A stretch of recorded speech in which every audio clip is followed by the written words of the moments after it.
Scout natin tong T816 na to. Banatan natin. Bilangin natin yung tiles kung makakapasok ba yung queen natin sa queen charge para pasabugin yung eagle at isang air defense na yan, and then that's it. So, tara, banatan na natin.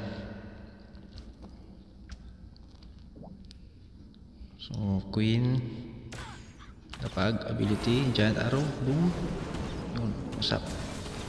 Tapos recall, yan, bagsak natin dito. Tapos baby dragon dito para sa funneling.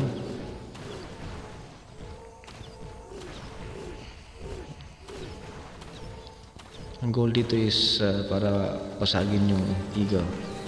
Yun, lumabas na yung CC. Reach natin yung queen, poison. Nakialam yung king. Yan, patay ka tuloy. Lagay natin yung electro dito para sure na pumasok yung queen.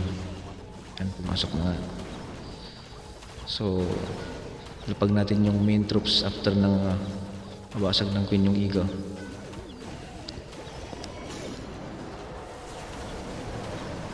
Sakit ng monolith. Freeze natin. So basically that's it for the queen. Thank you for your service. Ayaw ko na mag-invest na. Bagsak na natin yung mga main troops natin. Balloons, warden, then blimp.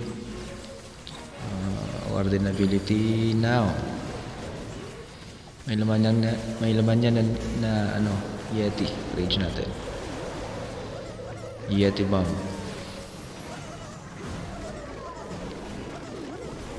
And that's it. King dito. Royal champion. Tangkihin ng king ng konti. Inferno farm dun, puro single pa kayo full health pa yung king natin. Pinasok na ng RC. Patay, sakit ng monolith. At this point may ilang electro pa tayo. Dalawa na lang electro dragon. Pero may ability pa yung king natin. May yan, spiky ball. O hit natin pagka lapit niya sa wall.